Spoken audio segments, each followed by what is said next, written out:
Bell is the rule and jail is the exception. Bail या जमानत नियम है और जेल अपवाद है। माननीय सुप्रीम कोर्ट ने हाल ही में इस कथन के आधार पर डिसीजन लिया।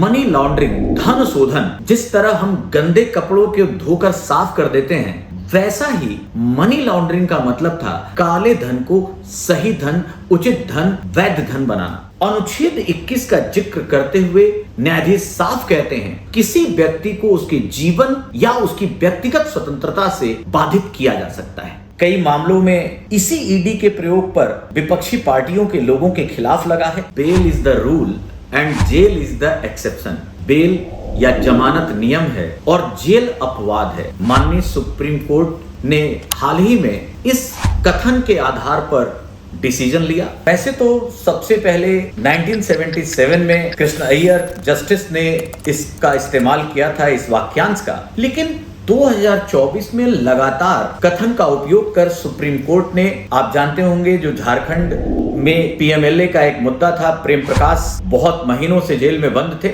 उसके बाद खासकर जो आबकारी पॉलिसी है दिल्ली सरकार की, उसमें पीएमएलए की बात को लेकर जो मंत्री मनीष सिसोदिया जी थे या फिर के कविता थी, और कल ही नायर को भी छोड़ दिया गया। अब यहाँ पर विषय आता है कि चूंकि PMLA, prevention of money laundering act 2002, आप सब जानते हैं कि पीएमएलए 2002 अंततः 2005 में लागू हुआ। जैसा कि इसका नाम है मनी लॉन्ड्रिंग, धन शोधन, जिस तरह हम गंदे कपड़ों के धोकर साफ कर देते हैं, वैसा ही मनी लॉन्ड्रिंग का मतलब था काले धन को सही धन, उचित धन, वैध धन बनाना। बहुत सारी ऐसी बैड प्रैक्टिसेस थी जिसके द्वारा जो अपराधी है, जिसने अपराध से आय अर्जित की, उसे कई तरीकों से बदलकर उसे वे वैध आय बना लेता। और ऑब्वियसली भ्रष्टाचार ने इस देश की कमर तोड़ दी। ब्लैक मनी, भारत के पिछड़ेपन या जितनी प्रगति कर सकता था भारत, उसको रोकने में बहुत बड़ी भूमिका निभाई है, जिसे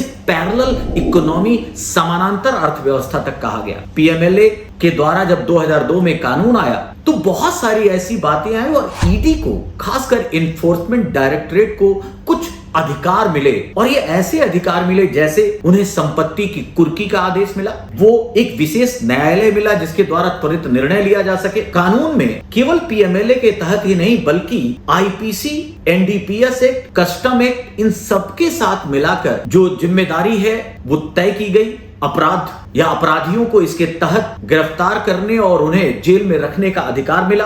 साथ ही साथ इन्फोर्समेंट डायरेक्टरेट, इस एक्ट के तहत जो दो धाराएं बड़ी जरूरी हैं जानना। पीएमएलए की जो धारा 19(1) है वो बड़ा साफ कहती है कि ईडी किसी भी व्यक्ति को अगर उसके पास पर्याप्त साक्ष्य, ध्यान से, पर्याप्त साक्ष्य जो न्यायालय में प्रूफ किया जा सके कि उसने अपराध किया है, अगर वो सेटिस्फाइड हो जाती है ईडी, तो किसी को गिरफ्तार कर सकती है। दूसरा, इसमें सबसे मेजर प्रोविजन जो उसकी धारा 45 है, सेक्शन 45, उसके तहत यह रूल था जो बाकी किसी भी कानून के उलट है। जैसे अगर सेक्शन 45 के तहत ईडी अगर किसी को गिरफ्तार करती है तो पहला इसमें अलग था कि जो अभियुक्त है उसे ही साबित करना होगा कि वह निर्दोष है। आप जानते हैं भारतीय न्याय संहिता वैसे ये कहती है कि अगर किसी को अपराधी माना गया तो यह अभियोग सिद्ध करे कि वो अपराधी है, जबकि यहां पर उल्टा है, खुद अभियुक्त को अपने आप को निर्दोष साबित करना होता है। और दूसरी जो सबसे बड़ी बात थी वो ये थी कि आप यह भी देखें, जब 45 की बात होती है तो उसमें यह भी होता है कि कहीं जो अपराधी है वो जमानत पर होने पर कोई अपराध तो नहीं करेगा, जमानत पर छूटने के बाद कोई अपराध तो नहीं करेगा। इसकी मंशा को देखते हुए भी उसे जेल में रखा जा सकता था।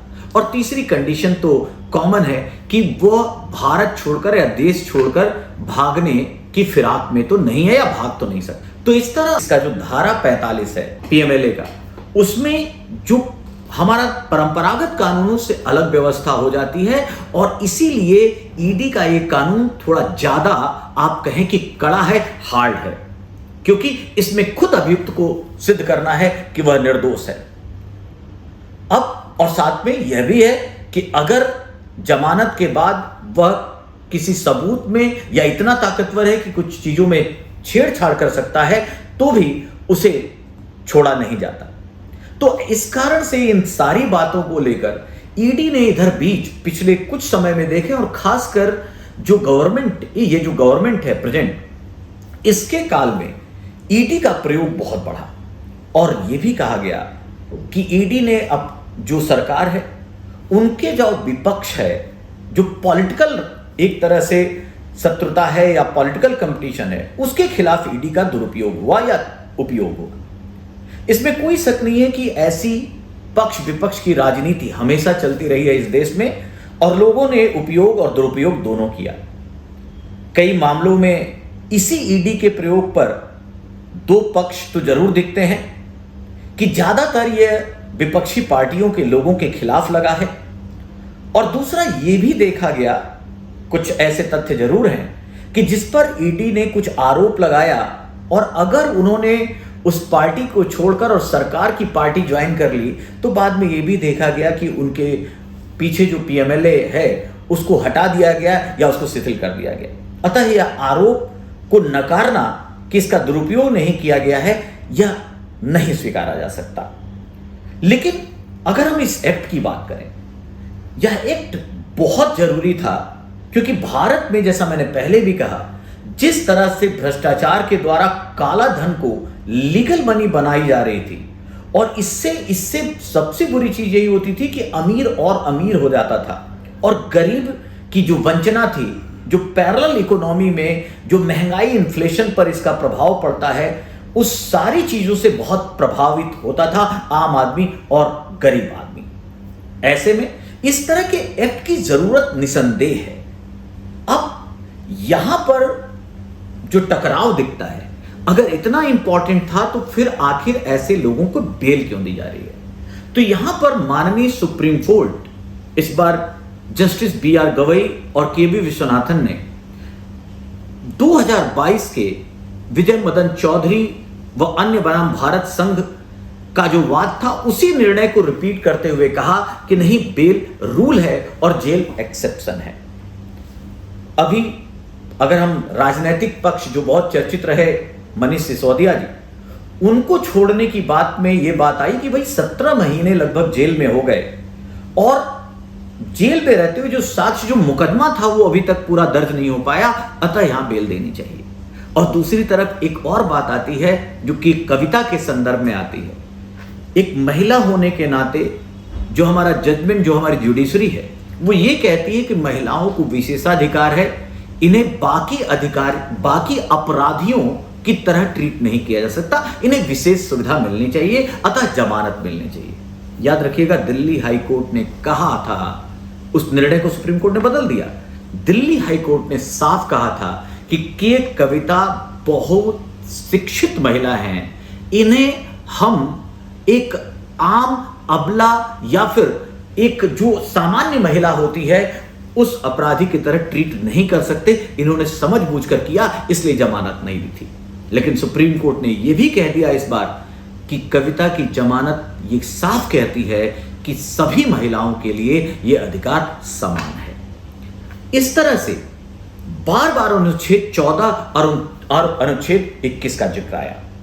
अनुच्छेद 21 का जिक्र करते हुए न्यायाधीश साफ कहते हैं, जो हमारा अनुच्छेद 21 कहता है कि कानून द्वारा स्थापित प्रक्रिया के द्वारा ही, जो हमारा प्रोसीजर एस्टेब्लिश बाय लॉ है, उसके द्वारा ही किसी व्यक्ति को उसके जीवन या उसकी व्यक्तिगत स्वतंत्रता से बाधित किया जा सकता है, प्रतिबंधित किया जा सकता है। तो याद रखिए, यह जीवन का अधिकार और व्यक्तिगत स्वतंत्रता के अधिकार को बाधित करता है, जो हमारा फंडामेंटल राइट है। आप जानते होंगे अनुच्छेद 21 को मौलिक अधिकारों का समुच्चय कहा जा सकता है। सारे मौलिक अधिकार का अगर कहें तो समरी अनुच्छेद 21 में दिखती है। तो इसी बात को लेकर जो जस्टिस है या सुप्रीम कोर्ट ने यह निर्णय दिया कि जो बेल है, जो जमानत है, वो नियम है, वो देना चाहिए। व्यक्तिगत स्वतंत्रता का विषय है, मौलिक अधिकारों का विषय है, और जमानत और जेल जो है वो अपवाद है।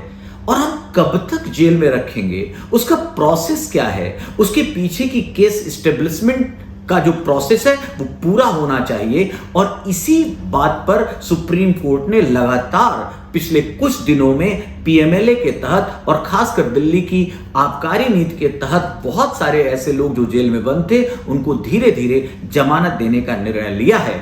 और अब शायद उम्मीद ये भी की जा रही है कि जो मुख्यमंत्री केजरीवाल साहब हैं, अगर यही प्रोसेस और यही नियम अगर चलता है तो ये वहां भी लागू होगा और संभवतः कुछ दिनों में हम ये भी सुनेंगे कि उनको भी जमानत मिल गई।